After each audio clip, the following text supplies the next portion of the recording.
Selling on Instagram stories. As I mentioned in the beginning, your Instagram stories are a place for you to sell and to connect. And in this class, we're going to be talking about selling. So I want to get started by telling you that marketing is all about repeatability. And if it's all about repeatability, it means that there's a reason behind it. People need to see your offer 5 to 10 times before they make a decision, right? Before they take an action. So what I like to bring first and foremost is a rule of 7. So remember that as a rule of thumb, people need to see something 7 times for them to take action. If you show up today with a brilliant sequence, it can be the best sequence in the world. How many people are actually going to buy the first time you say it? Not many. So you need to be repeating it over and over and over again. What I like to say is that it helps if you're repeating yourself through different frameworks, different formats, and with different arguments so that people see that what you're saying really makes sense and so that they also build trust on you. This is also why I recommend you focus on one specific offer rather than many throughout your day. So if you can't focus on one specific offer, focus on a category, right? So if you have a very specific sale you want to make, let's say, I want to sell wedding guest dresses because it's coming close to wedding season. Then focus on wedding guest dresses for a full week if you can. If you can't, focus on it for a full day. Do an exclusive wedding guest dress day, wedding guest Wednesday, something that is specific to that. Because if you're just sharing a bunch of random stuff, one after the other, your Instagram stories are going to lose power a little bit. So either categorize or pick one item. Here are a few different ways that you can talk about your product while maximizing that rule of 7 that we talked about. First things first, we're going to talk about anticipation. So when you have, this is specifically good for launches. If you're launching something, if you have an offer coming up that it's a brand new offer or something that you're bringing up, you want to make sure that you are creating anticipation around that first and foremost. If you just get to the day of your launch and you say, buy my stuff, brand new, we'll still need a few days to really understand what is this even about. So it's important that you start with some anticipation. So bringing clues to posts, bringing clues to stories, show yourself recording videos. In my case, if I'm creating a course, I'm going to show myself recording my videos, doing my nails for the photo shoot, working on something big today, showing my slides, really just to build that anticipation around my offers so that when the launch day comes, everybody knows what I'm actually launching. Then we're going to go on to testimonials and results. Here you're going to be sharing DM crops from testimonials that people sent you. You're going to be sharing results that people sent you. Maybe some testimonials you collected, Google reviews, anything that talks about the offer you're promoting. And don't just throw it on the screen and say nothing about it. Don't just throw 5 stars and put their testimonial. Forget about the pretty Canva templates. Just write something about that review. What are they actually saying? Here, for example, talking about somebody that bought this exact course, and where I'm saying one lecture in, and my client is already seeing more engagement in her stories. How powerful is that? Then we're going to have a clear and a unique value proposition. When people are buying your products and services, what are they actually buying? And this is super important, team, because when you have a clear and unique value proposition, you can start showing your audience what their life is going to look like in the future after they buy your offer, after they buy your service, your product, or whatever it is. What does that look like?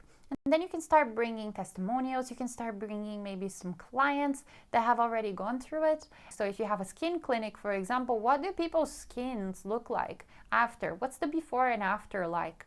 Then we're going to go on to FOMO.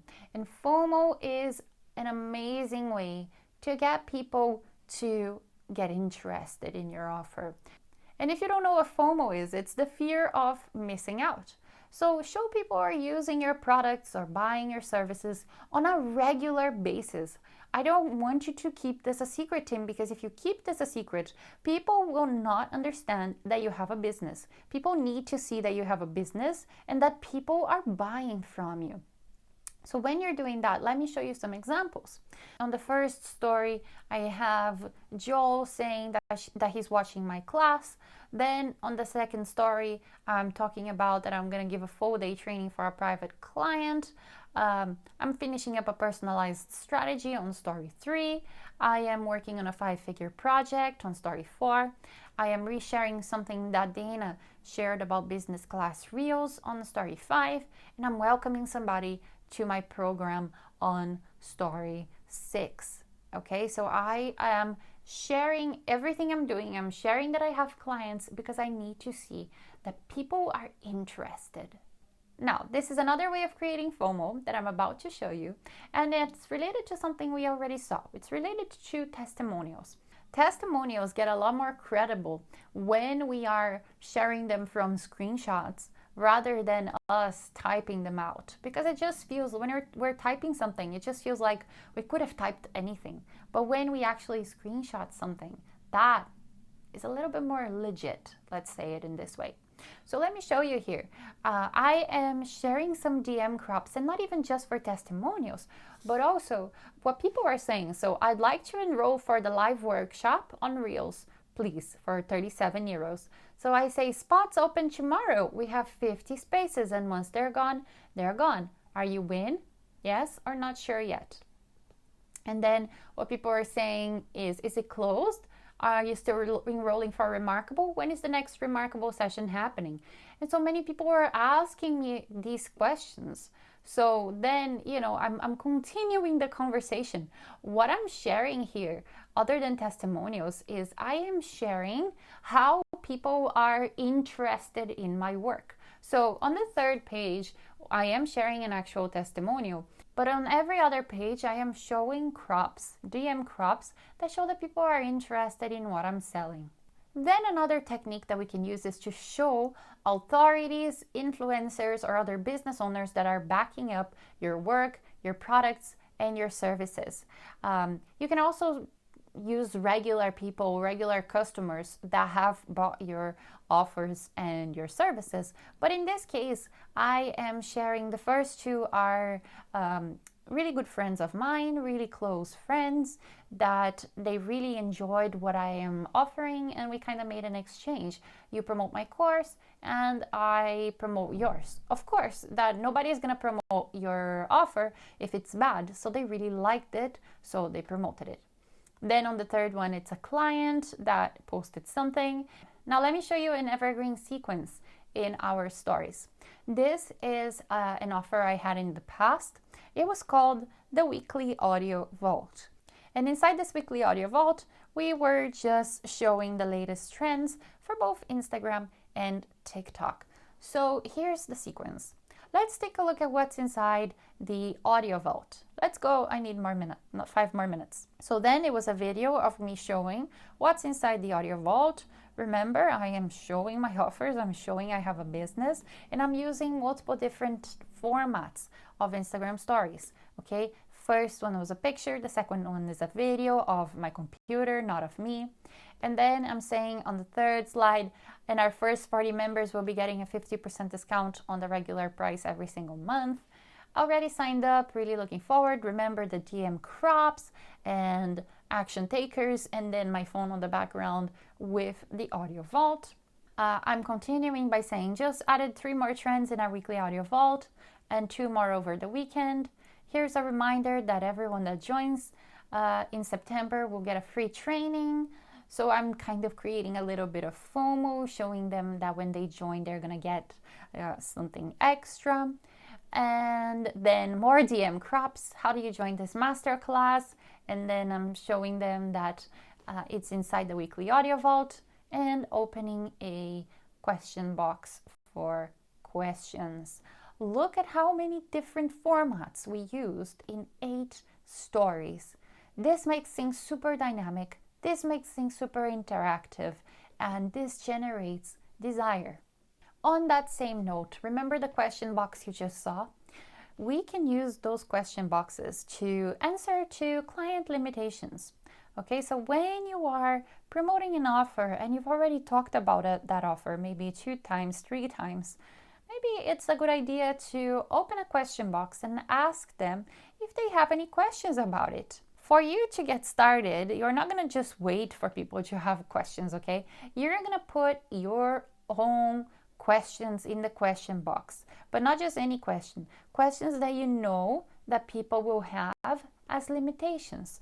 So for example, for this specific course, Selling with Instagram Story Sequences, I knew that people had been asking me over and over again if SIS was only for service-based businesses, right? And I have to keep repeating it. No, we have sequences that are made for services, coaches, and product businesses. So if that's a limitation, you need to break it.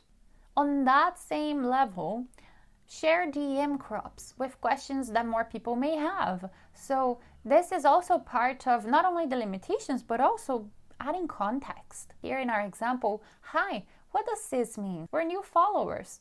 It's our exclusive course, Selling with Instagram Stories Sequences. And now this one is not exactly part of the Rule of 7, but it is part of strategies that can definitely help you. So adding countdowns. Adding countdowns add a little bit more of FOMO, so the fear of missing out. Not only to add FOMO, but also to tell people, look, this is when doors are closing, okay? After this time, we're not going to be offering this anymore. So if you want it, that's the timeline to get it. Because what often happens to our mind is if we see that something is always available, we're going to buy it anytime we want. And sometimes the anytime will never come. There are so many things I want to buy, but I might wait 3 months, 6 months, maybe a year. But if I see that somebody is having a sale, right, of that exact item I want, of course I'm going to buy on the sale and pay cheaper. Now we've talked a lot about sales, we've talked a lot about different strategies. Let me show you a little bit of engagement boosting strategies for you to post maybe before a special date or when you're not selling anything or when you need to boost your engagement a little bit more on stories to prepare yourself for a sales season. So a few days before you have an important sequence to share or maybe a sales season, do the following to boost your engagement. We're going to limit your stories to up to 3 per day, and we're going to share things that make your audience entertained and curious about your life and business. Invite them to the stories by using stickers, asking their opinion, and running polls. And this all happens because being involved in something in your life or your business equals an engagement boost. So the first 2 stories were part of a sequence where I was asking my audience to help me pick new sweaters because it was getting cold and I wanted prettier outfits to wear for events, meetings, etc. that were suitable for winter. And then on the third one, I was actually traveling in France and I wanted to show them some photos of the town. But I was about to launch a new course just after my trip, so that really helped. Remember, all of these engagement things are not meant to be meaningless. Remember our first class where we talked about that. And with that, I will see you in our next class.